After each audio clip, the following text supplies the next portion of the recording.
Have you ever wondered what it looks like when hundreds of thousands of soldiers, living, breathing, marching, men gather to face each other in a single, colossal moment of human history? Close your eyes and picture it. A horizon that vanishes beneath the shimmering blur of iron, horses, dust, and flags. The deafening clash of war cries, the thunder of drums, the unspoken weight of fate hanging in the air. These weren't just battles, they were entire civilizations colliding in a single day, with history holding its breath to see who would survive. Across millennia, empires have risen and fallen not just by strategy or diplomacy, but by the sheer will and scale of the armies they unleashed. Today, we journey through 10 of the largest forces ever assembled on a battlefield. These aren't just numbers. Behind each figure lie stories of ambition, desperation, courage, and sometimes devastating loss. Let's begin. In the year 480 BCE, at the Battle of the Persian Empire, led by King Xerxes I, unleashed an army that remains legendary. After the dramatic stand of the 300 Spartans at Thermopylae and the burning of Athens, the Greeks weren't merely fighting for territory, they were fighting for survival. At Plataea, historians estimate Xerxes had deployed between 250,000 to 300,000 soldiers, facing a coalition of roughly 100,000 Greeks.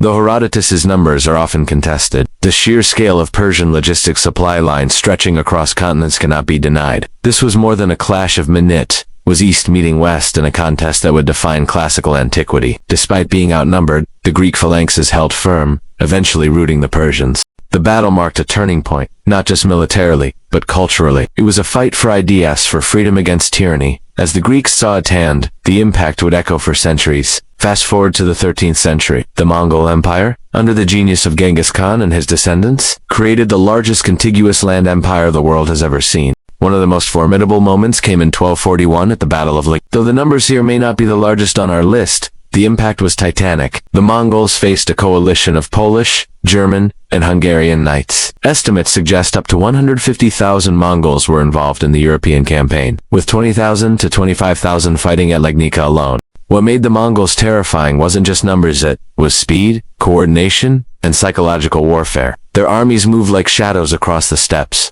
coordinated through complex signaling systems and uncanny intelligence. They could appear where least expected, destroy with surgical precision, and vanish before a proper counterattack could form. The West had never seen anything like them and, perhaps never would again. In 1571, off the coast of Greece, the Battle of Lepanto saw the largest naval engagement in Western history. While it took place at sea, the numbers involved still earned a place here. The Holy League, a coalition of Catholic states led by Spain and the papacy, fielded over 200 galleys and more than 80,000 men against a similarly vast Ottoman fleet. The battle was brutal and decisive. It marked the end of Ottoman naval supremacy and the last major engagement where hors de galleys would dominate. Yet more than ships clashed, that day it was the weight of empires, of faiths, of civilizations. Miguel de Cervantes, who fought and was wounded at Lepanto, would later call it the greatest battle of modern times. Then came 1830 in the Battle of Leipzig, or as history knows it, the Battle of Nations. It was Napoleon's reckoning. After years of domination across Europe, the Emperor of France faced a coalition determined to crush him. Russia, Prussia, Austria, and Sweden joined forces and brought over 300,000 soldiers to the field. But at Est, the Battle of Borodino, in 1812, that perhaps stands as Napoleon's bloodiest day. As he advanced into Russia, 250,000 troops clashed along the Moskva River. French and Russian lines attacked and counterattacked with almost suicidal determination. No side gained a clear advantage, but the losses were staggering, over 70,000 casualties in a single day. Tolstoy would later immortalize it in War and Peace. For Napoleon, it was a hollow victory that opened the gates to Moscow but sealed the fate of his disastrous campaign. Now, shift your gaze to the east.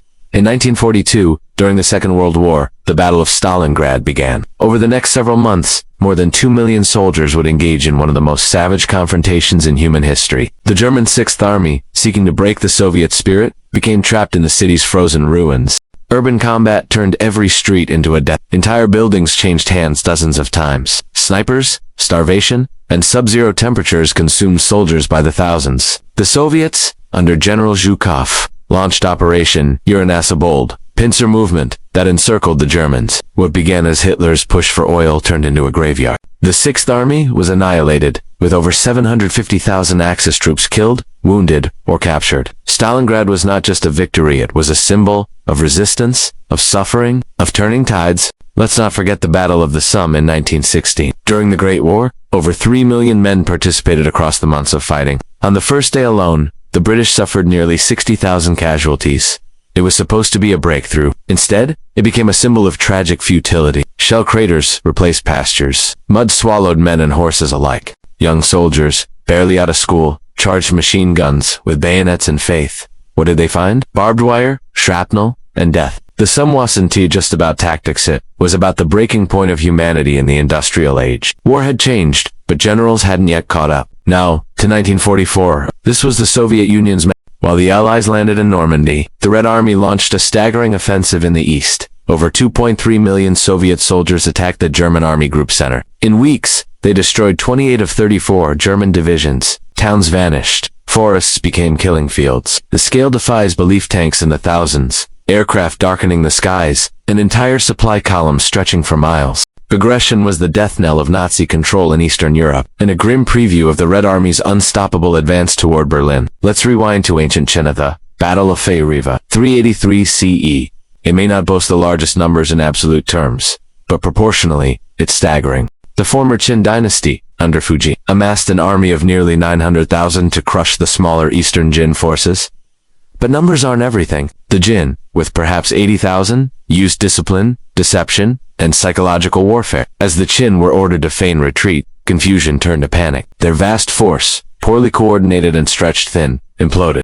The Qin army was routed, and the dynasty never recovered. It's a timeless lesson. Mass without cohesion is chaos. And finally, the largest force ever assembled on a battlefield by some accounts came in 1274 and 1281, when the Mongol Empire attempted to invade Japan. In the second invasion, the Mongols, along with Korean and Chinese allies, are estimated to have deployed over 140,000 men. It was unprecedented for a maritime invasion of the time. But nature had other plans. As the fleets approached, a typhoon later known as the Kamikaze, or Divine Wind, obliterated the armada. Tens of thousands drowned.